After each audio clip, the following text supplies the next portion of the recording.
Hey guys, on today's Board Game Rundown, I'm going to talk about Mountains Out of Molehills from the Op.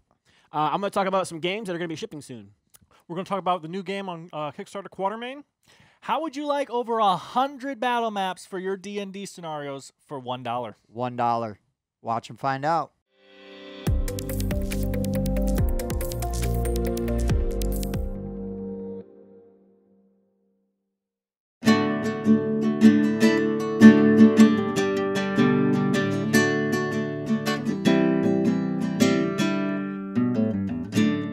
Hey guys, I'm Tim. I'm Bob. I'm Spencer. I'm Dan. Oh, and this is the Board Game Rundown. Today, we're changing it up. This is the new format. So today, we're going to talk about games we played, news, and crowdfunding. The topics are going to be on the off week. We'll devote a whole bunch of time to that, right? So like top 10s, whatever. Actually, get in the Discord and let us know what kind of topics you want to see. Yeah. Because the next actually the last topic we did and the upcoming topic, we pulled out of Discord. Yep. So if you want your voice heard, that's a great way to do it. Also, you could get on the Facebook group of the same name, the Board Game Rundown, and follow us on all the socials, right? But first, make sure you like and subscribe, ring the bell below so you get all the notifications when we do release all these awesome videos that we're putting out. Correct. Yeah. Because you never know when we talk about crowdfunding, they might be done in like 5 hours from when the video posts. Yeah. I want to get better at being okay with talking about those, but then like immediately posting them on Discord or something like that so that you give people more time. more sure. notifications. Like, Yeah, we could share stuff. Yeah, I'm just saying reason- I'm trying to be better because I know I talk about a lot of Stuff about to end. About to end. Yeah. Which is another reason to get on the Discord, right? So you get the early notifications. Yeah, Spencer, get on the Discord. Yeah, we know you're on Discord. I can't get on about that if you like, because I mean I'm all over the Discord, right? I don't respond because there's so many things all the time, but at me. But I'm not as active on Facebook as I'd like to be. You know, I can't. Sure. There's a balance here, and it's difficult. So, but there's what's awesome about it though is that there's great ongoing conversations about all kinds of games going on there, and so it's always a good time. Yeah. So guys, what games have we played? Oh, that's what you were gonna ask. Oh. That's so out of I character. saw that I coming. know. Right? I only played one thing, I guess, that wasn't with you guys, so I'll mention that really quick, and that is. I played Seven Wonders Duel with my brother. I got him to play it finally. I've been slowly sharing this with people when there's just like nothing else to do. Like I got my sister to play it like 6 months ago or something, and I was actually surprised with how much she enjoyed it. And then Zach was just randomly came over after work one day, and he was like, "I mean, did you want to play a game?" And I was like, "I don't really have anything for just 2, but I guess I have Seven Wonders Duel. That's a great Which is two-player exactly game." just for 2. Yeah, exactly. So I was like, I guess we'll do this one.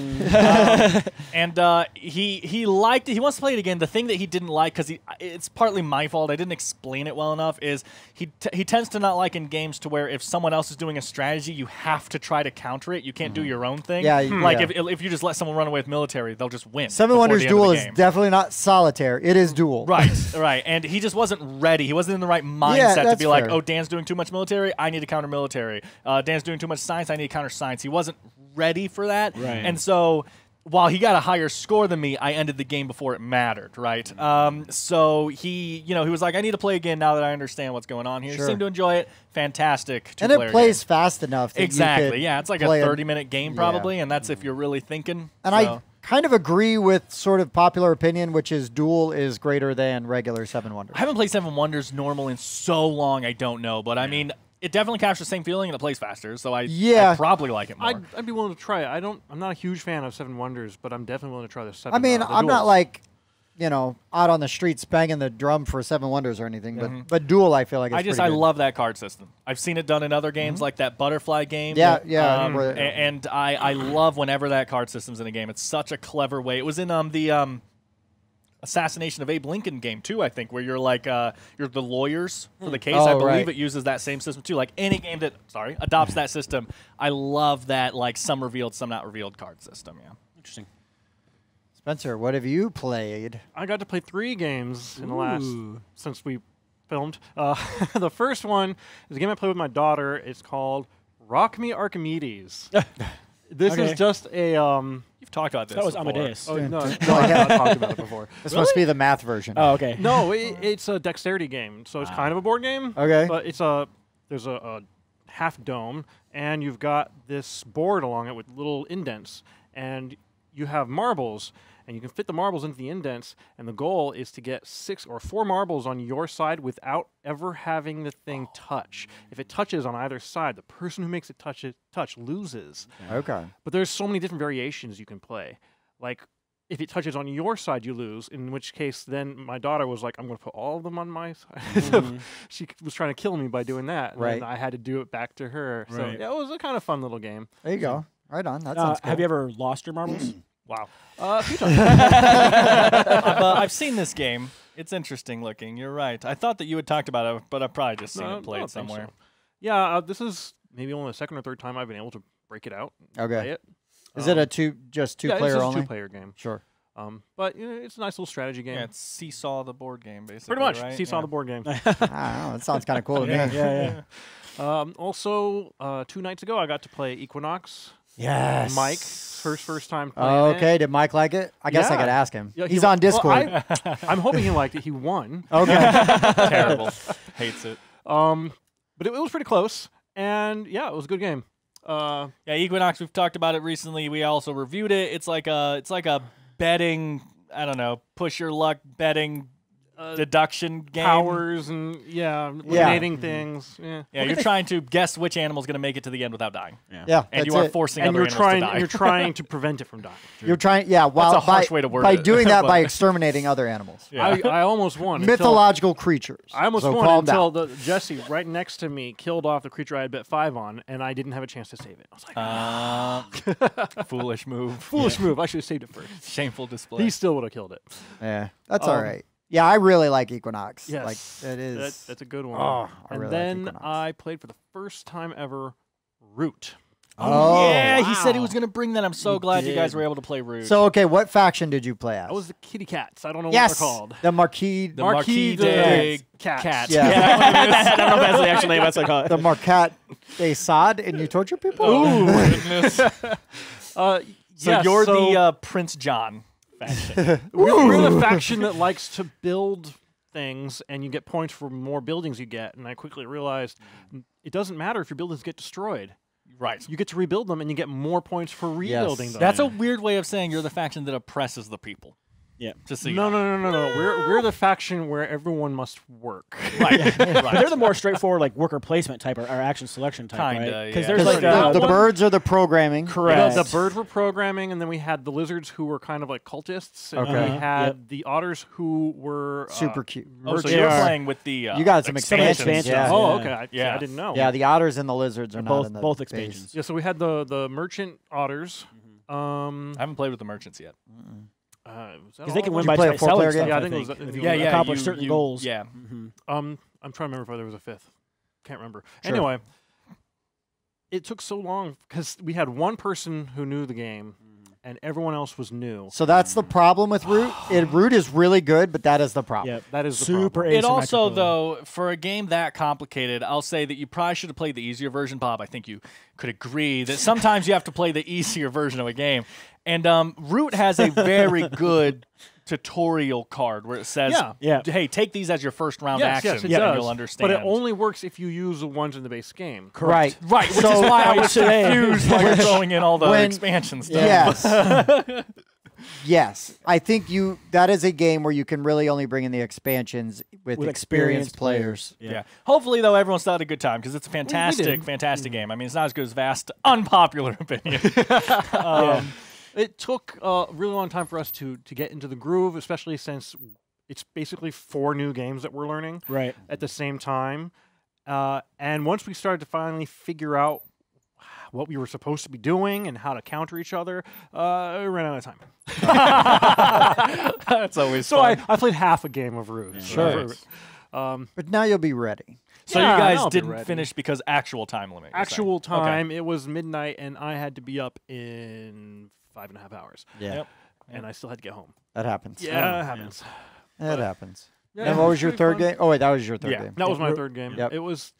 I think I might have been ahead of everyone. I was behind in points, but the next round, Right. You could have I done a was lot going to there. Win pile from- on, Right. and all the other people they had like expended. Root is a game I could see you doing very well at because of the amount of strategy and planning that goes into it. Like, Micromanage the game. I like micromanaging.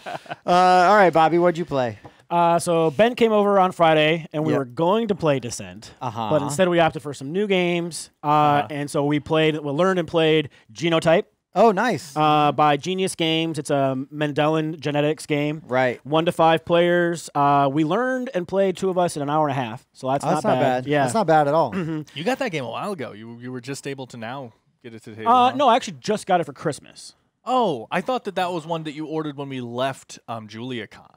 No. Okay, I thought I looked for it, but I couldn't find it. But I didn't order that one. Okay. I just got it for Christmas, and managed to play it. And man, it was so close too, because and I kind of felt like a jerk at the end, because I knew he needed one thing to finish off one of his little P's. You're trying to draft dice, and by drafting those dice, it provides you with different types of is it tall, is it short, is it blue, or is like different types of properties. Does it wobble to and fro? I'm trying to make it does. Joke. Yeah, it was bad. And I was like, man, because he had just finished another color. He got so lucky because he had a guy that he could roll 1 of each color dice, and I let him finish a 4 trait one, which was 12 points. I'm like, oh my gosh, that's gonna put him way ahead of me. So follow-up question on Dan's thread: did its ears hang low? No. Okay. Thanks. But then, toward the last drafting round, all I could really do was try to draft coins. I'm like, man, I think just drafting these, the wilds for coins was my best bet, right? And plus, it kept him from getting another one finished. Sure. And it came down, and he was way ahead, and we tallied up all of our things, and then we were tied. And then at the end, you get points for each of your coins. And the 2 ones that I counter drafted at the end of the game were the 2 coins that won me the game. So it was 84 to 82. It was so close. It was a really good game. Right though. on. Yeah, I hear Jason and Katie on Board Game Mechanics. Big fans. Yeah, at least really Jason cool. is. Yeah, is that another podcast? Yeah, that's pretty okay. Haven't heard of them. It's pretty okay. And then after that, it was pretty late, and I was getting tired because I had to be up early to go to work. But I was like, you know what? One more game. Pulled out Shipwreck Arcana. Nice. Yep. And I was like, A+. Yeah, it's a pretty short game. 2-player deduction. Well, it's 2 to 5 players deduction, Mirror games, and we had fun with it. We almost lost. Had he played it before? He had not played it before. Oh, okay. So what did Ben think? Yeah. He liked it. He thought it was super cool because he thought it was unique, and the tiles, and it was funny because he looked at his 2 tiles, he's just like, and he play one out, and I'm like, well, it could be this, or this. It's like, I'm just gonna guess a 6, and he's like, it's a 6. It was just funny. I just kept guessing. I'm like, yeah. Perfect. I was gonna say, did you actually let him play this time? Oh. Yeah, no, I did. Yeah. Or were you just making your random guesses and getting lucky? Well, then I did explain to him, I was like, so not only is it, you can place it here or here, but it's also where didn't you place it? And you have to kind of look at that kind of stuff and try to infer, And then so it was funny because one of the last one that we got to win, I played one down and the card was pick up a tile that's lower than the tile that you played. But there was a 1, a 2, and a 3 out there, and the number had to be from where I placed at. It had to be 1, 2, 3, or 4. And so he's looking at it, and I picked up the 2 because my number was a 3, right? And he's like, well, okay, so it's not a 1 or a 2. I go, he's like, it's got to be a 3 or a 4. I was like, well, if you think about it, though, if it was a 4, I could have picked up a 3. If it was a 3, I could pick up a 2. If it's a 2, I could have picked up a 1. He's like, I'm gonna guess a 3, and I was like, nailed it. You know what I mean? So it's just after you basically just told him. Well, no, right? no, I'm just the logic. I was explaining how things some of the work. game. I did that too. Sure, I just I know. Like you said, that I love that game because it's an insanely light game. When I'm teaching someone that game, I barely say anything. I'm just like, here's the basic premise. Right. And then the longer you play it, like that first session, the deeper you get, the more rounds you get into it, the heavier and heavier it gets. And on round 1, they're like, I don't know. And round 2, they're like, and then by the time you're at round 5, they're like, okay, hold on. You see them slowly just gears find are out turning. how the deduction works. Yeah, you're like, really I have good. this Really cool. power which can help with this. Yeah, it was a good time though. Right on, right on. So yesterday I was recovering from getting my booster and flu shot at the same time. Yep. It's just get it done with. Same arm. But anyway, so I was not feeling good, but we had put off doing Christmas with my sister and her kids. So she's like, oh, we need to do that. I'm like, okay, look, I might feel like garbage, but come over, and if I'm sick, I'll just lay on the couch, right? But I'll be as social as I can. Well, by the end of the day, I was feeling a lot better, which was good. And my nephew started kind of just asking some questions and stuff about board games and everything. And he is not a hardcore board gamer. Now, my sister will play almost anything I put out on the table. She'll learn and play. But yeah, my nephew Zach, he was I was like, you ever played Crokinole? And he's like, what? What's that? What's right? that? Yeah. So like most people that aren't in the hobby, right? So I was like, hold on a second. So I go downstairs, I get this big old board out, right? Put it down, get all the discs, and I start teaching him how to play. We played Crokinole. Well, so me and him probably played like 6 games before my sister comes over and is like, what are you guys doing? So we just give her, and then we start playing 3-player Crokinole, and she starts smoking us like bad. How does this play? What's high score mean? Yeah. And then we played a bunch of games. I mean, we just played Crokinole for so long. And then everybody kind of just got done with it, right? But it was fine because that's kind of how it goes, right? Yeah. So we played a ton of Crokinole, but it was a lot of fun. Nice little dexterity game. My sister's online, like looking up like Crokinole boards. Like, and you're like, good luck. Yeah. Well, you can get them for like 70, 80 bucks that aren't the fanciest, but they're nice. It's not cheap. Yeah. But I mean, if you have a woodworking it's a big. Yeah, there you go. Well, you so can make it very easily. My father-in-law made my Crokinole board for me. But yeah, I mean, you can spend hundreds and hundreds and hundreds of dollars on an amazing looking Crokinole board. My favorite one that I've ever seen was like it was this dark wood, like darker than this desk, and then in gold inlay across the middle was Elvish, and it was the Lord of the Rings, the Elven script, that's on the ring or whatever. But it was in gold. It was so beautiful, and there was like a deep red, like in the felt around. Ooh, nice. Yeah, it was absolutely beautiful. I think I saw it at like IndieCon or something. Really? Yeah. Okay. But I was just like, this is amazing. Yeah. I was like, I don't want to know how much this was. Only we had those skills. Yeah. But anyways, played a ton of Crokinole. I have still never played. Me neither. I think the only flicking game. Well, I guess I've played the Penguin game or whatever. But yeah, I played Flick 'em Up not too long ago for the first time. You never played Tiddlywinks when you were a kid? I've never even heard. Shut up. But that's you're not really flicking them though. Well, that's true. It's true. You're just pushing them. I never knew the proper way to play. I played the Penguin schooled game. Yeah, ice cooled. Yeah, like high school. But I think those are the only 2 flicking games. Well, a little bit of flicking game in Wonder Book. Yeah, yes, that's true. I did flick the dragon. How dare I? I'm a liar. Goodbye. So some games we all played together since we've last been on. So I had 2 games of Great Wall with varying levels of enjoyment. The first game was absolutely miserable because it was a 5-player game that was like 4+ hours. Right. And with 2 broken characters. Did you win the first game? No. Okay, I was going to say, because you won the second game. Nobody even came close. Correct. To the top two. Oh, that's right. That was the broken Spencer and Jesse had the broken. We both had the broken characters, and we were within like 5 points of each other. And if I had cared at the end, I could have like eked out a win. But it was 5-6 hours on. I was like, I'm ending this. I'm ending this. And I saw that I wasn't enjoying it. I was winning, and I was not enjoying it. Yeah, I noticed that you saw too on some of our like board game Facebook pages that we're on. Other people were having the same experience. Where these 2 generals were just break the game. Yes, they make the guys so powerful. And to follow up on that, there's some comments in a BGG thread like on the Great Wall thing about these generals, and the one person's response was, and I don't really know how you do it, is it's like, well, you just can't let those people buy all the advisors. And that is actually kind of impossible because that is an open space where you can put as many people as you want. And the advisors refresh all the time. I have thought of a way to make this possibly more balanced. Their power does not work when making gold. Gold is how they buy advisors. Oh, sure. If they get a ton of gold, they can buy a ton of advisors. But if they cannot use their power on getting gold, they cannot buy a ton of advisors immediately. Right. And that will probably limit make them it a little bit, but still, I mean, there's a lot of space in that gold area to block. That answers like what's wrong with the human condition. You know, of like this like weird cop-out answer that's not an answer. It's right. It's like saying, well, if you're having a problem, just don't play with Bob. That's not a designer. Yeah. That's not a designer like comment. That is somebody adding their feedback. I don't agree with that because I don't think that works. I don't think that you could. My solution is to never use that general. Yeah, just pull those 2 out. There's plenty of other ones. Yep. Then we played a 4-player game. You know, it still took like 3 hours, right? 2.5, 3 hours. We were learning. But it was a learning game. Like everybody, like Spencer and I, and then Dan and Bob, right? So we all played, and we were teaching you guys. I see. Now here's the thing, and there's a lot of stuff going on the review. Here's the thing: is I spent a lot of time with this game, right? A lot of time playing this game and teaching the game twice, right? And you know, figuring out the couple of things that we did wrong did not affect gameplay, essentially. Because one of the things that we even talked about wrong in the video was like the shame tokens Oh, sure. And- Never came up? But it never came up. Wasn't an issue yet. So not, non-existent thing.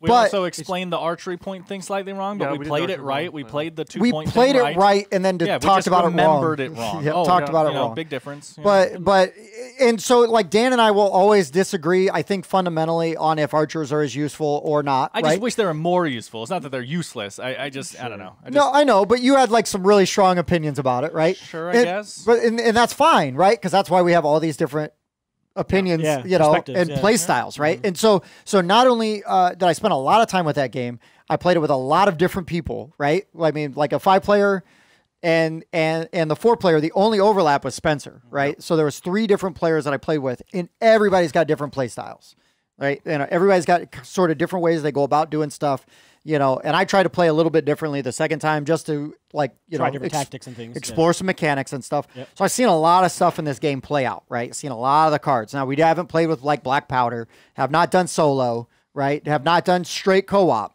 But The 2-player, which has 2 specific generals for it. right.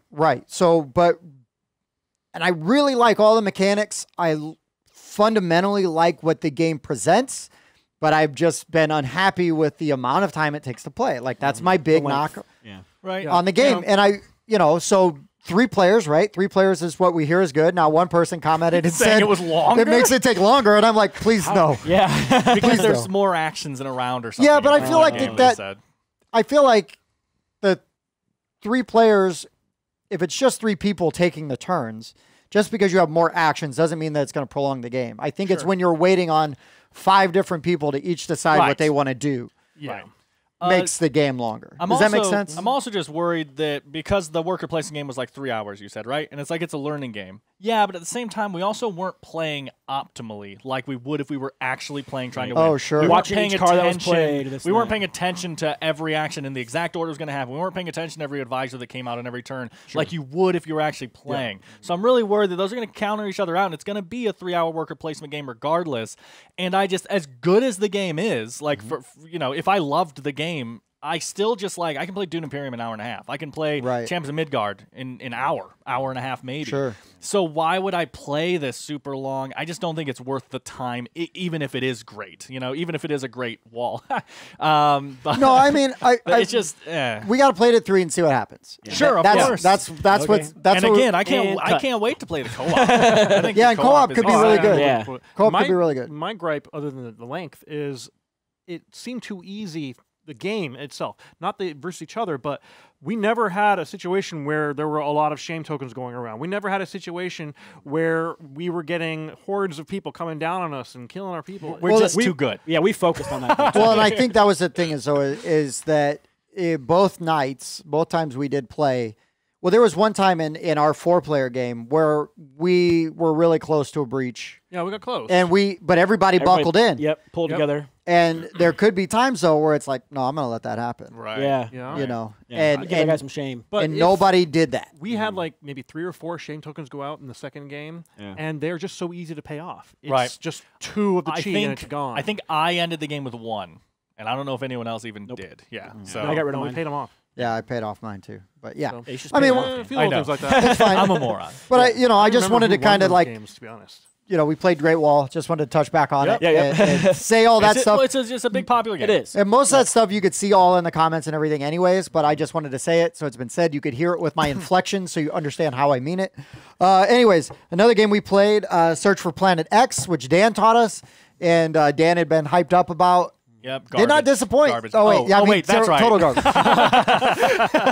No. We've got a review for it. We did one game. I need to play it more, right? Like that was one that was like kind of like when I knew my sister was going to come over. It's like, man, I wish I was feeling better because this is one I would want because she is like uber competitive, Right. And would get so much joy if she figured it out before me. yeah. Like that would be her. Yes, literally.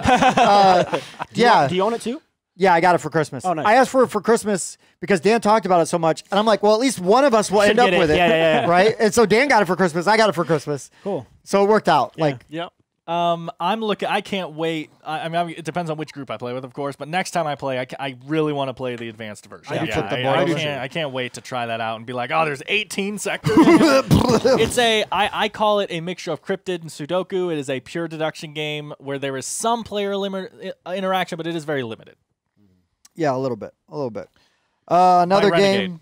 Another game we all played, I guess the last one I'll talk about is Quatermain. So this is a game on Kickstarter right now. Yep. Actually, we'll talk about it more in depth there, but I will address some stuff right now. So it is based on, I forget now the author's name. Quatermain. Oh, thank you. Yeah. It's based on a literary figure, right? And from the late Alan 1800s. Quatermain. Yeah, Alan Quatermain. Yeah, the author though. But anyway, so he, it's like King Solomon's Mines. Like he had all these adventures in Africa and things like that, right? And part of that is a precursor to him going on all those adventures is he was a well-renowned big H. Rider Haggard. Okay, thank you. But anyways, before he went on all those adventures, he was a big game hunter. Essentially in the game you're hunting big game. And the thing is you encounter things like African tribes and slave traders and things like that, right? So recently in a Facebook group, which, of course, everybody is super civil and wonderful, it was brought up some controversy about they're hunting African tribes. Not true. Yeah. It is an enemy that can attack you. And all you have to do is play the cards to eliminate that enemy, remove it from the board. You're not hunting anyone. You are just getting rid of enemies. And you are hunting elephants because you're in their territory. And lions. Which is so much better. Yeah. Right. Yeah. But anyways, this group got way out of hand with this is terrible and blah, blah, blah. And I'm like, you just are not placing anything in context. Right. And there's huge conversation going on about because my whole point was basically if you can't have games in problematic eras, which sure, I mean, British imperialism and colonialism is a total problematic area, right? Yeah. Then you will have no game in any point in history ever. Yeah. And you have to make up fictional IPs, but then even then you could still take offense to the fictional race being oppressed. Absolutely. Or whatever. So Freeman. Yeah. Freeman. I just think that this is one of those things where there is no ill intent. So if a game when we made jokes about big game hunting and how, none of us are hunters, right? Nope. Not necessarily, no. Right. Killing strays doesn't count. Wow. You psycho. But I mean, none of us are going to go on, extravagant trips to overseas or, to the Great White North. I've hunted nuisance animals, but that's about it. Sure. Different. Right. I'm not hunting things to hang trophies on my wall. Sure. Right. Right. So whatever your feelings are about that, I'm fine with playing a card game, right? A deck builder where that is an aspect of the game. It's got some excellent mechanics we'll talk about later. But anyways, blah, blah, blah. If it's not for you, just scroll. Yeah, that's what I'm saying. One of the points I made up, it's like, okay, if that's going to be our standard, then I can't play any of my World War II games. Right. If you play the German side, you're hunting Americans, and that's bad. It's history, man. Yeah, it's history. Yeah, and the designer has already changed multiple things in the game that aren't actually in it yet, of course, because it's still on Kickstarter and stuff, but things have already been announced. And, just blown out of proportion. Yeah, way out of proportion. And I thought it was sort of irresponsible to try to tank it. And Yeah, there was nothing constructive about the criticism. Thank you. Yeah. Right. Thank you. That's a very good way to say it. So anyways, moving on. Yep. Any other games played? No, that was all the games I played. Okay, so we're going to news? Yeah. News. All right. I couldn't find my book today. You guys have news? I've got a ton of news. I got some small stuff because I figured you'd have the big stuff. Okay. Yeah. You got it, dude. You want to go? Or actually, how about you sprinkle yours in around mine? Because I've got like a page and a half. Yeah, sure. Well, go ahead, page. Okay. Game coming out in February, which I think we're going to get a review copy of, which I'm super excited about. Mountains Out of Molehills. Oh, nice. From the Op. Yep. So this is a program movement game. It is a 2-level board. And it's program movement, they say, because moles are blind. So you've got to lay out all their cards, like how they're moving. And so as they move around on this lower level, you're placing these little molehills, on the upper level. So it's like stacking up, right? And it's like blah, blah, blah, blah. It's like as they go under the ground, right? Yeah. You see the ground like. So the thing is you only get points if your molehill is on the bottom of the stack because you're the last one. The other thing is, and I don't know how this works yet because we haven't seen it, but I guess these can topple. So if they get too high, they can fall over. Okay. And then it's like nothing, right? And so it's like a 2 to 4 player game, relatively quick. They call it a light strategy game, but the components look really neat. It looks like, I could be wrong, but it looks like acrylic standees. Oh, okay. But they're standees, you know, standee moles. What? You're making a face. This sounds awesome. I cannot wait to play it. I really hope we get a copy of this. It instantly reminded me, there's more to it, but it instantly reminded me of the game I used to talk about all the time called Chopper Strike. Oh, yeah. It's like 2-layer chess where you're moving your pieces down here and up here and they interact with each other. Like, that's... this could be a lot of fun. Good, man. This could be a lot of fun. I like spatial games and I like Chopper Strike. Right. Don't let your mole fly the chopper because they're blind. That's covered that earlier. No moles were killed in the making of So Grand Gamers Guild has another one of their small box games coming out, like really small box. Cupid Crisis. Yep. Right. So that is going to be sort of like the Independence Incident or the I forget the name of the Christmas theme. Kringle Caper. The Kringle Caper. Oh yeah. And the Independence Incident, which we played, I really liked. There's an app. And you basically, it's like asking you questions and you're using the cards to kind of figure out like, you know, what to do. And you're entering, you know, your answer. I thought it was fantastic. I loved it for a little cheap, simple escape room thing. Yes. There were some good puzzles in there. I think we're going to get a review copy of that as well. Fingers crossed. But anyways, you can pre-order it now in Grand Gamers Guild. It will be out, I'm assuming, by Valentine's Day. Checks out. I actually found that one a little easy. But maybe I just got lucky. It's not that it was hard. I think we were all smart. I think it had more clever puzzles than a lot of small escape room games have. Like, there were puzzles where I'm like, this is cool. You know, like, there's a whole game show. I can't remember what it's called now, but to where you start with one word and you end with one word, and you have to figure out how those words relate. Chain them all together. Chain reaction, yeah. And like that was one of the puzzles in there, and it played out really interestingly having to solve that. And the one where there was like a pyramid of words, and we knew like the starting letter of some, and we had to build like there were some really interesting, and maybe again because they were kind of spatial, that might be it's a weakness of mine for sure. But I just thought it wasn't like just like a cash grab, cheap little, like there were interesting puzzles in there. Whether you find them difficult or not is your education and your problem solving skills. Correct. Right? Yeah. Also, then the mob, the Big Apple, has reached the U.S. is beginning to ship soon. That is a game we talked about in Kickstarter. Like, it actually is filling a lot faster than I expected because I think last summer that Kickstarter was out. So yeah, that should be shipping out starting in like what's today, the 15th. So it's supposed to be. It's not the 15th. Not the 15th. 16th or 17th. It's the 16th. 16th. My mom's birthday. Happy birthday, Mom. Hey, happy birthday, Mom's mom. Did your calendar just remind you? No, I actually called her this morning, and we talked about a half an hour, so it was good. Yeah. No, it should be shipping out in a couple days from now. Like it's already in U.S. distributors, blah blah blah ports. Yep.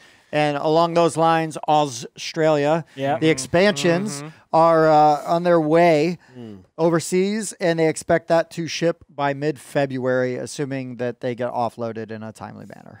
So, well, likewise, Nemesis Lockdown, I heard, is getting ready to ship in the United States. We got the email. Wait, it's not getting ready to ship to. No, in. Yeah. Oh, so it's already in the States. So you've made it. They made it out of China before Chinese New Year. They have 2 ships. One ship is just about to land in America, and they say give it an extra week or something. It should be on the way to you.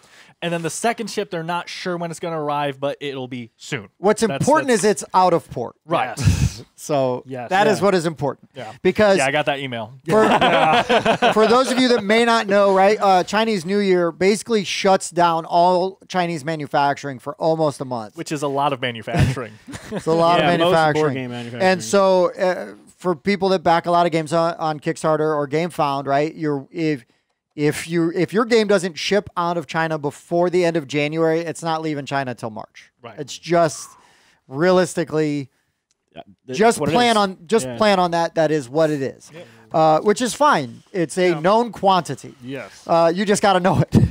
So Return to Dark Tower is shipping in Europe, and should be hitting the United States pretty soon. So Fantastic. we're gonna have a copy. You guys have any more Nice. shipping news? I don't want to. That's all my shipping news. I do actually. Okay, I was just I don't have any more shipping news. I should have like compiled them all together in a list, but I got a bunch of like notifications that a bunch of stuff starting to come. Like Lost Ruins of Arnak expansion is like out. Expeditions, right? Expedition Leaders. Yeah.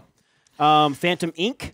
is shipping. yeah. So that Oh, should be right here on. Wasn't soon. that originally called Ghost Rider? It was originally called Ghost Rider. Yep. okay, So that one okay, should be shipping soon. Ooh, that Sniper sounds Elite is shipping soon. I know Dan's excited about that Can't one.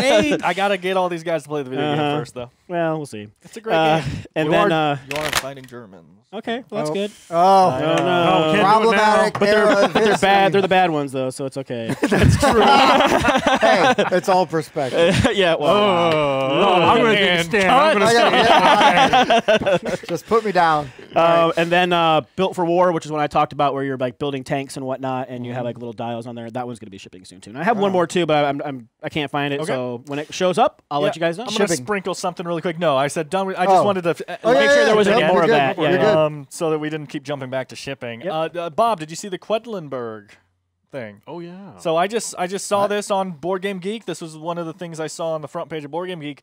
Mit Quacks and Co. nach Quedlinburg has been announced, which German. Yeah, which stands for with Quacks and Company after Quedlinburg. So I don't know how that's going to translate into English. So I don't know how they're going to reword Sure. that. So 'cause- Quacks after Quedlinburg. So I don't know. This is weird. It's in the Quacks of Quedlinburg universe, of course, and has very similar gameplay mechanics, the same Okay. bag building, the same token type of system. Okay. But it seems like my first Quacks is what it seems like they're going for, because it looks very light, which I know Quacks Maybe it's already an is. intro right? kind of like Right. It looks like yeah. a very light version, and it's a racing game this time instead. So you're building up this bag, and you're pulling out pieces, and you're moving along a track. Interesting. So yeah, it's 2 to 4 players, plays in 25 minutes. Like I said, beauty. the age was 6 and up, I think. So I was Sweet. like, this looks like my first I get this Quacks. and Ooh, sorry, get this thank and you. play this with my kids. Yeah.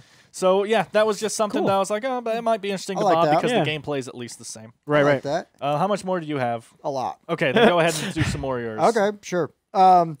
So Pandasaurus has a new game coming out in April that I thought looked kind of interesting. Skull Canyon Ski Fest. King Kong? No, that's Skull Island. Yeah, that's Skull Island. So this is a Ticket to Ride style game where you are like you're drawing cards and you're basically trying to make sets that you can play.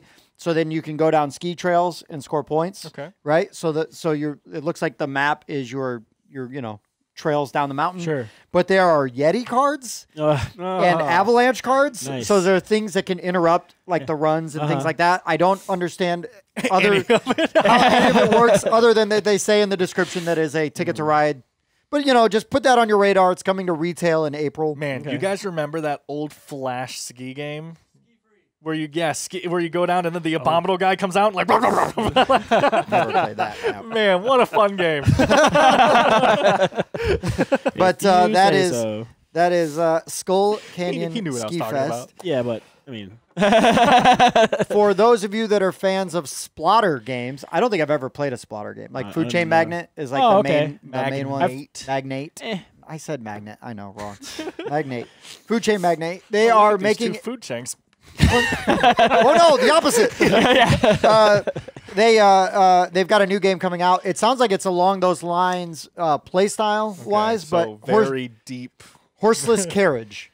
So it's like the late 1800s, and you are automotive companies all building up. I can't believe they put the horse and buggy industry out of work. I know, right? Evil. What a terrible era. Yep. Where's that dead horse? So I guess you're buying up competitors, you're selling cars, you have to there's something in the description about how you have to get people to overcome their fears and qualms about actually motorized That's very like interesting. self-driving cars. And, yeah. I've heard Food Chain Magnate is like one of the People most who like it strategic, love it. heavy Yeah. games. So I haven't like, had super expensive. yeah, so Yeah. this is interesting having that type of thing in a And I like that. Yeah, so summer of 2022, I believe it is coming straight to retail. I don't think that is a crowdfunding date. Oh, sure. I think that is a street market date. Okay. Let's see. I've got 1, 2, 2 more, Dan. Okay, I'll cut in really quick. Oh, you want to? You were breathing. Go ahead. Oh yeah, I'm breathing. So How dare you? I heard like he was about to talk. You know? I have some bad news, I guess. Oh well, then never mind. Toy Fair New York 2022 yeah. has been canceled. I didn't know what Toy Fair was, so I didn't talk about this. I've heard of Toy Fair. It's I've never less been. board games, but Yeah, there are some board games there, and also there was another one. It's in Germany. I don't know if people care that much. Spielwessen or something like that. I'm trying to remember. Like was also canceled. You're was saying? also canceled. Okay. I didn't hear that one. They announced it here. Spielwarenmesse 2022 has been canceled. okay. Whoa, what does that word mean? I wish I Game knew. awareness? Maybe. I don't know. Maybe. Maybe it's like their but that origins for newer games. I don't know. Yeah, the physical one's been canceled. They're still going to do the virtual. Okay. so. Well, that's good. Yep. That is good. Daniel? Well, I just saw a game announced that interests me quite a bit because it's called, I don't know how to say it. I'm assuming it's called Ceres, Ceres. Yes. There you go. It's an actual asteroid thing. So this is by Artipia Games. I was really hoping you'd say Brian May. Oh, that'd be awesome. Right? So it's by Artipia Games, who, it's funny, I want to say did a game I love, but I actually haven't played it yet. I just know I love it, and I've been dying to play it. It's the game that's like Seven Wonders, but you're building a space station. Ooh, cool. You own it, Bob. I always ask you to play it when I'm over at your house. 7 Wonders, but you're building a space station? Right, like it's a drafting game where you're playing cards down and you're building Among the Stars. Among the Stars. See, I knew he did. I've always wanted to play this game. It looks awesome to me. fun. It's like Seven Wonders, but sci-fi kind of is how people say it. So Katie would hate it. right, by Gustav Sundström, which looks like it's his first game. So we'll see how that goes. But you are asteroid mining corporations. And you are trying to mine. This is like we have colonized Mars, and that we are having a last-ditch effort to mine for more resources because we're in trouble, I guess. And so we are mining the asteroid belt with bases on Ceres. And it's a 1 to 4 player worker placement game. The game takes place over 3 rounds. Each round is a year in game time, and you are launching probes, trading materials, constructing and upgrading facilities, expanding the colony of Ceres to make it bigger and better. Try to survive right. Couple of things. First of all, I wanted to mention. I don't know how to say it. I'm going to say Tanho Sim is the artist, and I actually wanted to mention that this time because I think the cover art of this box is awesome. I love the look of this box. It's just like looking from Ceres to Mars, it looks like. So you see like the planet kind of over the horizon, and it's just like a bunch of mining facilities, on Ceres. It's just an awesome looking box art to me. And something that also excites me slightly, and I'm sure will excite you slightly. These morons won't care, but they got an actual astrophysicist to help with the designing of the Was game. it Brian May? It better be Brian May. They didn't name anything. Man, could you imagine the soundtrack to that game? Oh my gosh, yeah. But this just looked really cool to me when I saw this. Again, the box art had me, and then I read like what you're actually doing. So worker placement game on mining colonies and space and stuff. I was like, this is awesome. This sounds really good. So if you can't tell, we are fans of Brian May. He's Yeah. the guitarist from Queen. Right. The one with and the hair. the one with the hair. That's how you know. And, Ceres is not an asteroid; it's a dwarf planet. Just Sorry, it's something. Spencer the whole time is like Yeah. What the, well, chewing on the ground. well, then doesn't that mean it's a planet, Spencer? Because Yeah, a the means dwarf it's a planet planet is has the word dwarf is in a it. planet because it has the word planet in it. Anyway, what I meant though was it's like, isn't it like in or close to an asteroid belt? They It say is in something. the asteroid That's what I belt. thought. That's what I meant. You're in the asteroid belt and mining asteroids. I didn't know what Ceres was. Anyway, it looks really cool. I'm assuming that's all your news. this sounds pretty cool. Yes. So Yeah, the art was I don't have a awesome. ton of details on this yet. It has been teased, but there is a new King of something. Oh, game. Tokyo stuff. Oh, yeah, Okay. that's right. Yeah, It's I'd not seen King this. of Tokyo or Right. King of New York. King of, hold on. They did Tokyo, they did New York. Singapore. King of London. Brr, I don't know. I don't. It's like the monster that they've shown is like a crab sea kind of thing. King of Atlantis. So who knows? But October 2022. I am a fan of King of Tokyo and King of New York. I really want to get King of Tokyo Dark. Oh, me too, man. Yeah. You mean the limited edition that's been out for 2 years Yeah. and isn't going anywhere? Is that what you mean? The artwork, I'm grateful for that because eventually I'll be able to get a copy of it. No, it looks fantastic. I just love the artwork for that. I know a lot of like hardcore gamers don't love it, but that is a game I can play with my kids and I have a good time with. I play with adults, I have a good time with. I thought about mentioning it on our box art video. the dark version. Yeah. Because that black with gold highlights. Yeah, and so good. the kaiju looking through the buildings, it looks so good. Yes. Also, last one I'll talk about, and so that's all we know. There's a new King game coming. There's a new King of something coming out, right? But I was kind of excited about it, so I was like, yeah, worth mentioning. And then Risk Shadow Forces. Oh, I mentioned this one a while ago. Did you? Yeah. So it's the sequel to Risk Legacy. Right. Right. And it sort of takes place like post Risk Legacy. So instead of playing different countries, you're playing these different factions that have risen up out of sort of the aftermath of Risk Legacy. Obviously, Risk Legacy is 10 years old now at this point, so you don't have to have played Risk Legacy to then get into this. I've been told I should play Risk Legacy. It's fantastic. It is the first Legacy game. They did it really well. And I don't even like Risk that much. It's fine. Yeah. No, I mean, I like Risk, but then, we played Axis and Allies, and that's what I'm saying. There are games that kill. Yeah, and that's fine, right? I mean, I've got, but what's really good is like a Star Wars Risk. The Star Wars Risk is really good. Oh, sure, I've heard that, but it's not as good as Queen's Gambit, right? Yes, but nobody can get Queen's Gambit. $3,000 or whatever. What were we? Risk Legacy. So I talked about it when it was first announced, and we didn't know anything because it was the game that I said. It has like a different board you do the small skirmishes on. Right. And I want to see how that plays. Yeah, so this does sound like more stuff is starting to trickle out about it. So we will see. But yeah, officially fall of 2022. Yeah, right. Okay, it didn't have a date, I think, when I first. Right. So it's not going to go to Kickstarter, it's just going to be released. It's coming straight out. Now, there's a lot of other games that are going to come to Kickstarter that I did not write down because I just wanted to cover like things that were hitting street date. We'll talk about it when they come to Kickstarter. Well, exactly. But there's going to be some really cool stuff coming out to Kickstarter very soon. Thank you, David Letterman. Yeah. All right, guys. So we're going to crowdfunding. Sure. Crowdfunding. So I wrote down one that I know you're going to talk about, so I'll let you talk about it. Yeah, Yucatan. Yeah. Hold on though. This is the people who did the game I don't like, right? What else have they made? Yeah. I saw this and I was like, they'll talk about it. Oh, no, it looks pretty cool. By Madigo Games, sacrifice everything to in a Euro conflict hybrid game by the designer of Kemet. You've got like a bunch of minis, and you've got like a big pyramid, and you're kind of competing for almost like territories, but then you also have to like sacrifice people and stuff and to corn. appease Yeah, the you got to and get corn, food and crops. Yep, to appease the gods. But every round they want more and more. So you can't sacrifice too much, and but yeah, it looks pretty interesting. A lot of like cool minis. I like the circular board. Yeah, too. It looks interesting. That looks really neat. That is like a new trend that's happening. Circular and it's boards. So pure gimmick, and I love it. I love circular boards. But I think it looks like if I remember board. correctly, though, it looks like there's dates around the perimeter of the board. So like an old calendar, like a Mayan calendar. No, I think that's the score. I think on the pyramid thing, there's the Mayan calendar. Stop ruining that for us. No, but I mean that's fine. I mean, whatever. Yeah, 'cause it's got a picture of the board on their Kickstarter, and it looks like it's got like. Now they're doing a thing that I love in Kickstarter. Oh, that's the whole all-in. Yeah, well, it's just one pledge. Or there's like a retailer pledge, there's like the dollar pledge, and there's just the pledge for the game. Right. The pledge for the game. So essentially just one pledge, right? Yeah. Right. And it's not that expensive. It's $80. Yeah, that's not bad. And that's all the stretch goals and everything comes else. with it.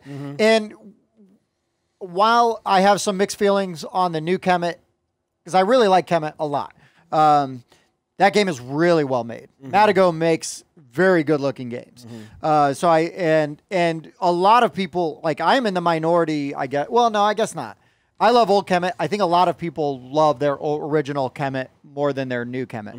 But I don't, I mean, Kemet is Kemet, right? It's still really good, plays essentially the same way. So I think if you're a fan, you're curious, I think that Yucatan is going to be very appealing. It looks really good. Yep. I'll try it. I don't love Kemet. I know unpopular opinion that I'm evidently not allowed to have, but I don't love Kemet. How dare you? It's like strike two, man. You better watch out. You are not allowed to have opinions on this opinion show. But Madigo makes great games. Yeah. I just happen to not love one of the designer's other games. Sure. I'll try it out. It looks really good. They got like a project timeline on their Kickstarter, and it's all like laid out. Like when does the Kickstarter end? When does it? Nice. Yeah, it's real well organized. They know what they're doing. So hopefully it's not their first. Not their first rodeo. Yeah. So or game they made. Yeah. I got a small thing I'll mention really quick. Bob I think this is going to excite the hell out of you. I hope it does. It's so random, but Star Wars playmat. Oh, sorry. Star Battles playmat. My apologies. This is IP adjacent. Okay. So this is, first of all, January 31st is when it ends by Power Plant Games, who has made playmats for Mage Knight and the Arkham Horror LCG. Okay. This one is clearly for Star Wars Rebellion. Had to think of the name for a second. Really? So this is incredible looking. It's not the board. Okay. It's something else. So it's $34, and what it is it is a space playmat with a planet on it as well, and it actually comes with a wooden table that you can build, and it sits above the board, and it's designed to be the perfect height to where it can go over all the miniatures so you don't have to disrupt the board. And it's a playmat for when you're doing combat. You pull all so your you stuff put all and- your spaceships that are involved in the combat in the space area, all your land units on the planet. It has a marker for the leader that you're bringing to that thing, and on each side it has here's all the hit dice like for each of the land ships. Here's all the hit dice for all the spaceships. It looks It's too bad it's for that Space Battles game and not for Star Wars. I know. That would be really, great. it's really too bad because this sounds amazing. They claim that there might be some box lift, but the playmat and the wood table should fit in the box, in the base game box. It works with the base game and the expansions. It looks amazing. I'm telling you, this might be one of the most useful playmats I've ever seen. So I'm usually not a huge fan of playmats because they usually don't fit in the box. So is it a Right, smaller square then? Is it It just is 11 by 11. Okay, so the it's playmat basically the is. size of the box. Yeah. Right. And the wood table is designed in a way to where you take it apart and it lays flat, and it's made up of like 4 pieces. So you said this was $35? Yeah. And that's with the wood table? With the wood table, I'm pretty sure. Well, because it's like a little thin, I don't even know Totally what you not call looking it it up right now. Yeah. It's like the material that like a Balsa wood? No, like that they make box inserts out of. That like thin compressed whatever particle that board? is. I don't Particle know. board, Yeah. right? Something like that. Glue and wood shavings. But it's designed to just you put like the 4 pieces together. It sits on the table. You put your playmat on it for all the battles, and then you just boom pull the box apart. And they say again, it's supposed to all fit back in the box. That's what they say. And you said it's called what? Star Battles playmat. Again, it might be an extra $10 for the wood table. I didn't see a second price. I just saw the $34. Finish. But before we that's go on to the basically- I next was just Kickstarter, saying- I got to mention something else about Yucatan that I thought was amazing. This is just one of the most useful add-on playmats I've ever seen because that is giving you all that in-game information, a space to put all your units. It's like those little plastic things for Twilight Imperium, right? That sit above the table and you put, if there's too many ships in one zone, it just holds them above. Stuff like that is so useful I for love board stuff cleanup. like that, yeah. So, anyway. Well, I mean, how many times do we play Axis and Allies and we put all our guys in a different box, right? And then you... Sure. All these guys over here are in C-Zone 12. Yeah. C-Zone 12 gets very crowded. Busy. It's a busy zone. It is. Did you find it? I did. It's $34. It includes the playmat and the wooden table. Yep. And you save $4. What? Look at that. What? Yeah. We might have Doesn't to include get this, shipping. Bob. I know. This is one of... So, Star Wars Rebellion, Space Battles Rebellion is probably... It's Star Battles. They Star Battles. changed one word. Star Battles. Star Battles Rebellion might be one of Bob and I's favorite games. Yep. Like... It is. I was actually just showing this to my friend last night. I pulled it out and was showing her all like the minis and stuff like that because she's a huge Star Wars fan. Oh. And she's like, "Oh my god, these are amazing!" I'm like, "Look, you get Death Star under construction. It has a and then you get an spot for actual the Death Star too on the Empire side. You if they mean bring Death the Death Globe? Star. The Death Star, yeah. The termination globe. The Destructo. It does say it's compatible, but it's not an officially licensed product. It's called That's No Moon. Right. That's what that is. Wow. All right. So before we go on to... I'll throw it to Spencer after this. But before we go on to our next Very crowdfunding, I want to go back to Yucatan because one of the most appealing things to me for this Yucatan game, playtime. Oh, yeah. Hour. 60 minutes. 60 minutes. Are they telling the truth? Right. I don't care. Allegedly an hour. If you're gonna lie to me, that's how you lie to me. Yeah, that's right. I'm like, because if you lie and Don't you say worry, you Tim. got We'll be great, done in under an hour. Yeah. Sweet, I'm in. Yeah. Oh, what happened? No, That's right. you're already playing. It's 2 hours in, but you're having a good time. Oh well. When I make a It game, should So be say, it. in parentheses, it says feels like an hour. That's right. I'm gonna make some really big heavy game, and I'm gonna say plays in 10 minutes, and it's gonna be like, here, Tim, you're gonna love it. This sounds great.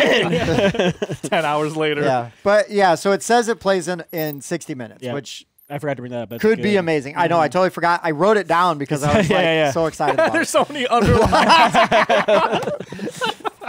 Love it. Yeah. Anyways, sorry to jump back there, Yeah, no, it's but yeah. So Important Star point. Battles. Yep. Star Yes. Battles Star playmat. Battles. Yeah. Compatible with Star Battles Rebellion. Super excited about that. Spencer, what do you got? All right, I found one that I thought would be cute for my kids. Final Girl Season 2? Yeah, no. Just kidding. It's by Glenda Estrada. Okay. This is their first game, I believe, and so I just give a shout out to a new game company. Hopefully, Absolutely. It is called Cat-Astrophe. Oh, Okay. Yeah, it's a card game where there's two ways to win. It's about dogs, right? Yes. Okay, got it. You're either going to defeat all the other players, or you get to play a catastrophe card, which can be like Cthulhu coming, well, Cat-Thulu, sorry. Cat-Thulu. They're all puns. IP adjacent. Well, not no, IP. that one's not IP adjacent. That's right on it. And if that one is uncountered long enough, you win, even if it kills you. But there are other cards, salvation cards, that can prevent that from from going off. So it looks like a light game. It's kind of cute, little cat themed cards and everything. Yes. Yeah. Awesome. It's PG exploding kittens. Yes, yes. I'm pretty certain it's PG to Exploding Kittens. And that goes until Valentine's Day. Okay. And it was, I think, 30. Let me find where I had that. Here it is. Yeah, the base is $15. Oh, not bad. Makes sense. Little card game box. Yeah, $15. Not bad. That's reasonable. And for $25, it has a cool expansion. It goes from 65 cards to like 95 cards. Yeah, well, now we're getting insane. $25. I know. Oh, no. You made me think, Bob. Oh no, I'm sorry. I know it hurt for a second, but then I got over it. I just think it's funny. I haven't seen anyone do it that comes to mind, but for someone to not even just a board game, but for someone to do something that is public domain adjacent. Yeah. To where they have like Cthulhu, but it's not Cthulhu. Cthulhu. And they have Sherlock Holmes, but it's not Sherlock Holmes. It's Sherlock Holmes. Like, so. yeah, and it's just like, you could just see Sherlock Holmes, yeah, right? yeah. I just think that's a funny idea for someone to do. Hey, look, it had to fit the cat theme. Yeah. So I guess I will go to my crowdfunding.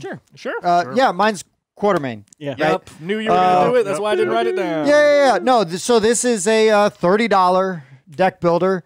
We did a review of it. It's 2 to 4 players. If you are, if you are bothered by big game hunting or the fact that there can be African tribes that show up as enemies, then this game's not for you. Yep. That is literally like maybe 2 cards, 3 cards in the whole game. Yeah. But I get it. If it's not for you, it's not for you. But it is trying to represent the era that it takes place in. So I don't have a problem with it. Personally, if it brings up a conversation I need to have with my children, it is a teaching moment, right? Because we come into controversial things all the time in real life. Yep. I try to address it the same way. Same thing in any games we play that might encounter any touchy subjects. All that aside. Well, it just made me think, I don't want to interrupt this because it's not technically related to that, but we talked a while ago about the game that was like, they had to change the theme because it was about running a prison. And people were like, oh, right. That's too dark. We don't want to play that. And it's just like, then don't buy it. I don't see a problem with making a game where you're running a prison. You just don't have a card called Drop the Soap and stuff. Like, duh, Yeah. right? Right, But like running a prison is just a business like anything else. Yeah, it's just similar kind of thing. Right. It's fine. But anyway, so with Quatermain, though, you've got, like a lot of deck builders, it's similar to Dominion, right? yeah. You've got a limited amount of actions you can do, but there are cards you can gain that will give you more of certain actions, like more hunting, more ammunition, which increases your value, right? So you can hit bigger game or further away even, because it's a cool mechanic. Right. So you've got the Velt laid out, right? Yep. And so there's right up real close, and then there's like medium range, there's long range, and then there's the horizon, which you can't hit anything on the horizon. Unless. Right, unless like you've got certain like upgrades. the binoculars or the telescope or something. Yeah. But anyways, so it's got some really awesome mechanics, and then the way like some of the animals that you kill can be used for either reputation. Yep. So there's 2 different types of currency, yep. or you can trade them in as trophies, right?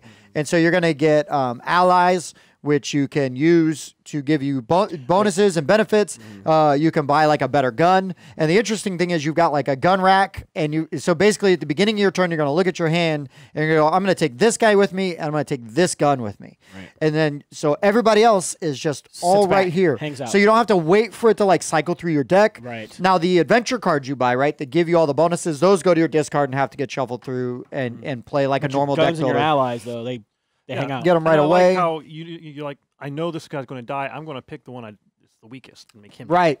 Because I know I'm going to get attacked. I'm not going to be able to take this guy out because if the enemy shows up, that's like a bright red card. It could be like a rampaging like that albino that big ape. gorilla, You know, or there was a big elephant that was one as well. Elephant. Yeah, and so if you cannot defeat that enemy when he's right up in the front row, then you're going to lose your ally. And by losing him, he just goes to your discard pile. Oh. You get a shame card, which is then negative points that also goes to your deck. I know, shame. But anyways, it had some really great twists. Like, I don't love Dominion. I respect Dominion, but I don't love it. But it is some really great twists on those mechanics. It made it a really fun game to play. Yep. We played it, and I had a really good time with it. And I don't love the theme. Like, I'm not into Alan Quatermain or whatever, but I definitely literally only know it because of Sean Connery, which everyone then looks down on me right. for. Yeah, so. And I don't like big game hunting, but I thought this game was a lot of fun. I really liked the way the Velt works. Yeah. Like, it was just a really neat way to go. The market is mostly set. The allies will change, but there's like a 3 cost, 6 cost. You know what I mean? There was 3, 5, and 6, or 3, 4, and 6, or something like that. 3, 4, and 6, I think. Yeah. So all the 3 cost allies are in one stack, right? And so on and so forth. But they're different allies. But there's basically like each one's going to give you like a different bonus, right? It might give you an extra like draw card, plus 1 ammunition, plus 1 range. Yeah, we did find one where the 3 cost was actually more powerful than the 4 cost, and I didn't understand why. That was a little weird. We might have just not fully understood the gameplay elements, but it did seem really weird. Also, we played a prototype. Right. True. So who knows? But anyways, all in all, though, thought it was a really solid game. I'm not sure if it's going to make it on Kickstarter. There's still a ton of time left on it. So, yeah, I would say, the art isn't the most amazing, but I don't care. Right. Like, I love it when games have great art and the components blow me away. But this game did what it was supposed to do. I had a really good time playing it. It was not distractingly bad or anything. Yeah, I think we were all pleasantly surprised. Yeah. Like, I didn't have, not like I thought it was going to be terrible, but I didn't really have high hopes. I don't like Dominion at all. I probably like it the least maybe out of everyone. Like, I don't like it.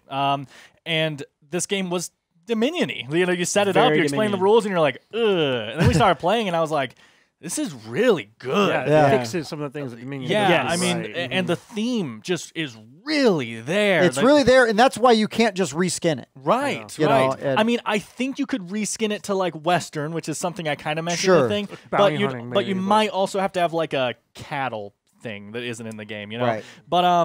But like the gun rack system is incredible. I love it. It's such a clever system, and how the range works in the game. I was really happily surprised. I'm excited to see this game. I like that you only score points depending on how many allies you have. Oh yeah, because your allies are going to allow you to score your wealth, your gold, so your gold coins and everything that you can get in silver and whatever. If you don't buy enough allies, or I don't know if they count if they're dead, if they're in your deck. No, they count. They count. Yeah, you take them all out at the end. But if you don't buy enough allies, you're not going to get. You can't score all your points. If you buy all the points. So it forces you to balance out your deck a little bit, right? Yeah. And I was not only did it like I pleasantly surprised, but I was also pleasantly pleased that we all had a good time playing. Yeah, right? I love too that when you hunt an animal, like, okay, so you killed a lion.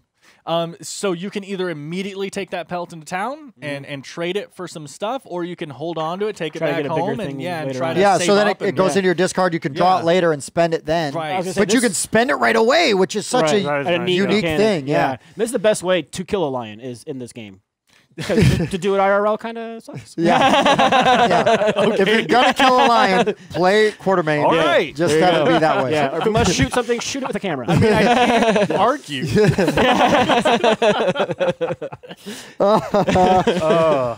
Anybody else have any other crowdfunding? I got a small thing, and this isn't board game technically related. This is D&D related, but I saw this last second, and I just thought this was really cool if you guys are interested. There's a Kickstarter on right now called Maps. Yes. Okay. And it's a guy who's just like, here, take I think right now it's 120 and it keeps growing. He literally said, I got like 6 more sessions of D&D by the time this ends, so I'll have to make more maps for my friends by then, so there'll be more. Like, he's just giving up all the maps he's made. Yeah. Now, I will say, most of these maps are made on free programs. You can just go make yourself, but it's literally $1 and you get 120 you just print out maps that you just print out. Get the PDFs for them. You get the PDFs. And I was just like, $1.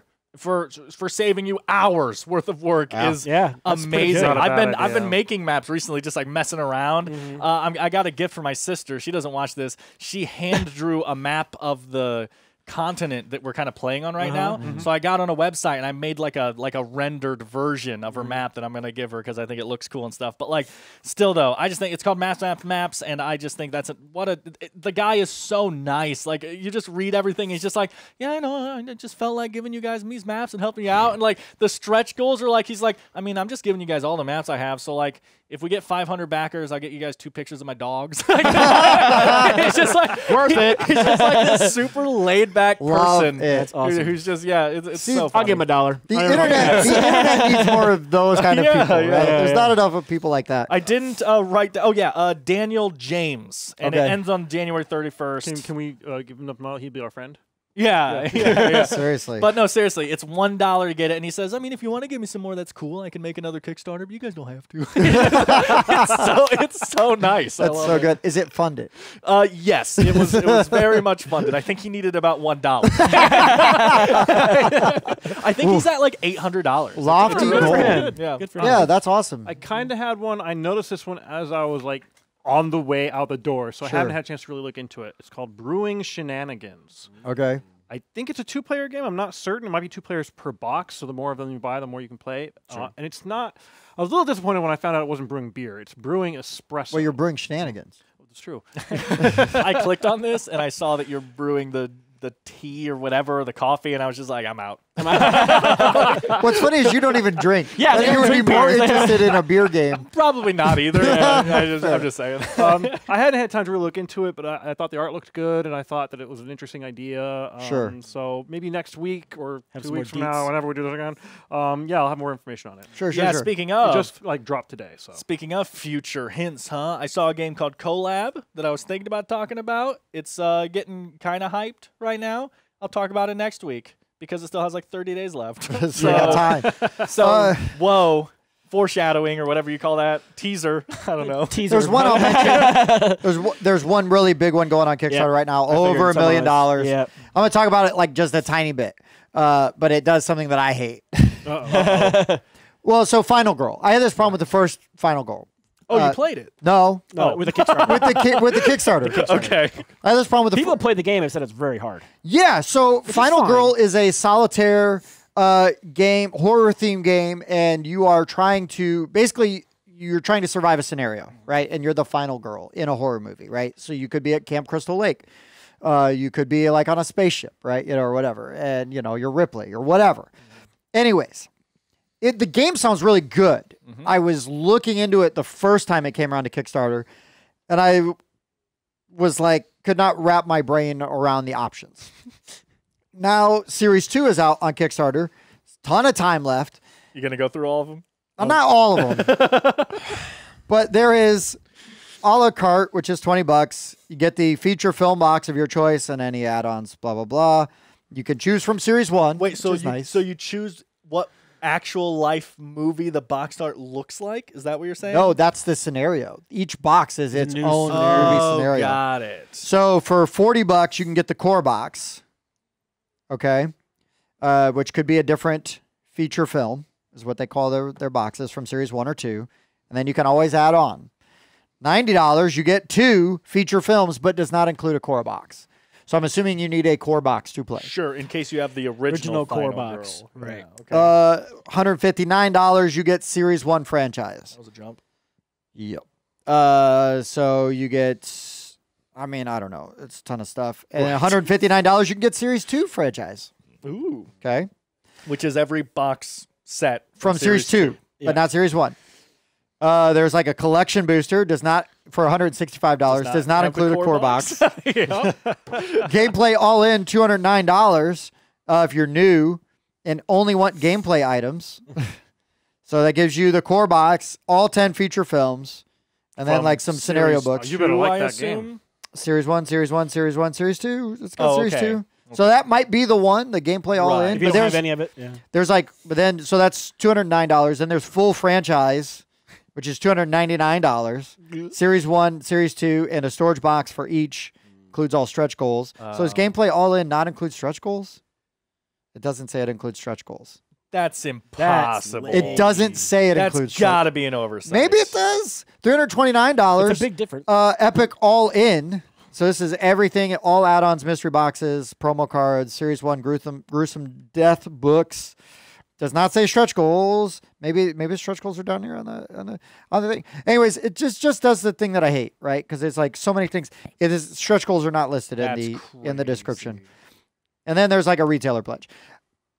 So what I hate is that this game looks like it is made for me. I love horror movies, you know, like I don't mind playing solitaire games. You know, I know you don't love solo games that much, but I bet a good one could grab you. I will right? say though, this game's based on Hostage Negotiator, same system. Oh, okay. And I'm actually very interested in Hostage Negotiator. I've seen some gameplay and I love that theme. Sure. And this is supposed to be like a retheming, upgraded Hostage Negotiator from what I've heard. And, you know, again, it's supposed to be really difficult. It sounds like there's a lot of luck with the dice and things like that. You know, there's some ways you can mitigate. Anyways, it's all things. None of the gameplay stuff bothers me at all. It all sounds really interesting to me. I just hate the way that they have structured their Kickstarter.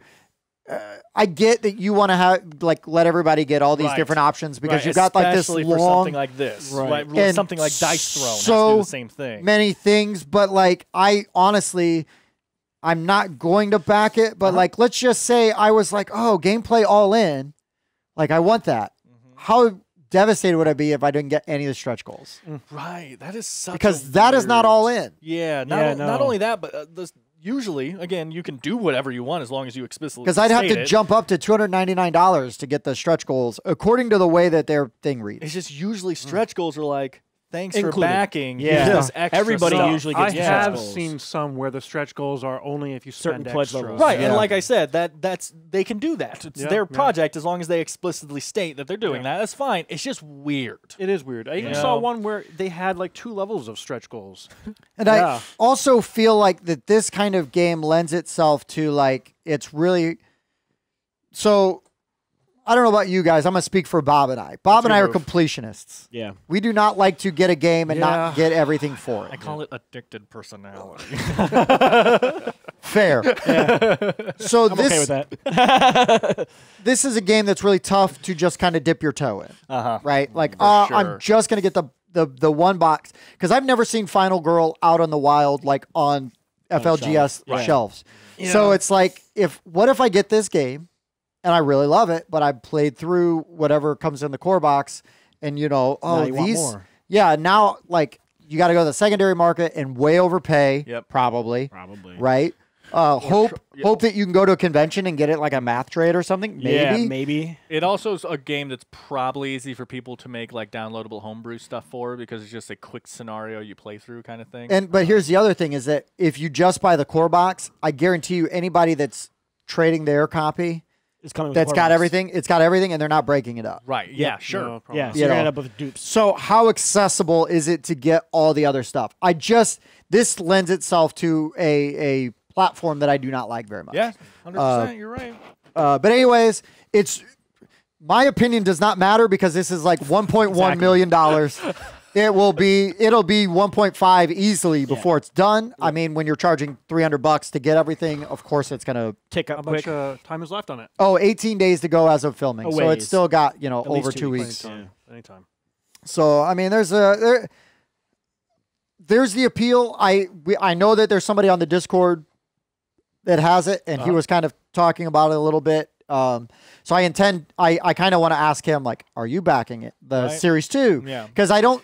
And if so, have you figured out which pledge you want? Because where you're going to sell that kidney at? I mean, I even had that problem with the Dinosaur Island 2nd edition and Totally Liquid. Okay. Because it was not necessarily made clear that Totally Liquid. Like, it was just so many options where, like, oh, you already have Dinosaur Island. We get Totally Liquid. You get this and this and this. Reading is hard. It was really a lot of reading. The reading part's not the hard part. It's the comprehension. Comprehension. That's the hard part. I can read all of the words. I just read words. Could you start putting your Kickstarter on Audible so I can just listen? Yeah. I don't know. I think at that point, by the time they got through all the options, I would have fallen asleep. Yeah. But anyways, off my soapbox for Final Girl. Sorry. Got anything else? Nope. That was just something I was gonna tell you about later. Oh, okay. Cool. So that's it. I don't have any more cards. That's it. That's the show. So this is going to be the new format. Let us know. Love it, hate it, whatever. Like I said, this allows us to spend more time on news and some of the Kickstarter. Right. It was also the original point of Rundown was an information news type show where we just talk about stuff, and then we started doing a topic because we had no other time to do it. So this was the time to do it. And now that we're testing out this other thing, we'll see how it goes. Yeah. So let us know. Let us know. But yeah. So obviously, this a week from now we will have a topic-based show. We will not spoil it here. Yeah. But if you want to for that, ring the bell so you know that when it's out. Yeah. Or get on Discord and ask us. If you do that, we'll tell you. But you got to get on Discord. I'll try to get on. At me, bro. Yeah, at Dan, please, because nobody does. It makes him sad. It feels so No, lonely someone all the time. added me the other day, but you answered the question immediately, and I was like, I'm out. It's like, is Dan really as dumb as he seems like in person? I'm like, yes. He's not going to answer that. Yeah. I was not going to miss that opportunity. I'm not throwing away my shot. So anyways, guys, always check out our friends over at the Board Game Mechanics. Jason and Katie do a pretty okay show. They got a weekly podcast, and Jason and Katie are popping out videos all the time, all kinds of reviews and stuff over there. Also, check out the shows on our sister channels. There's a Pokemon Rundown, Magic the Gathering Rundown, Miniatures Rundown. There's all kinds of good stuff going on. So many rundowns. All the rundowns. Every rundown. Yeah. Right. We were the OG rundown, though. We were. I don't know, actually. Really? MTG, I thought was first, but then they... Yeah, but they weren't Magic the Gathering Rundown. Oh. That's my baby. That's my baby. I'm going to own that one. So anyways, as always, guys, thanks for watching. I've been Tim. I've been Bob. Hey, Spencer. Dan. We'll see you next time.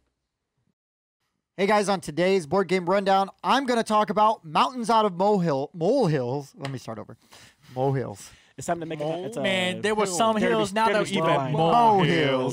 Thanks for checking out the Board Game Rundown. If you like what you saw, like, comment, and subscribe to our channel. Share our videos on social media and spread the word. We publish new content weekly, including reviews, unboxing, and Let's Plays. And as always, thanks for watching.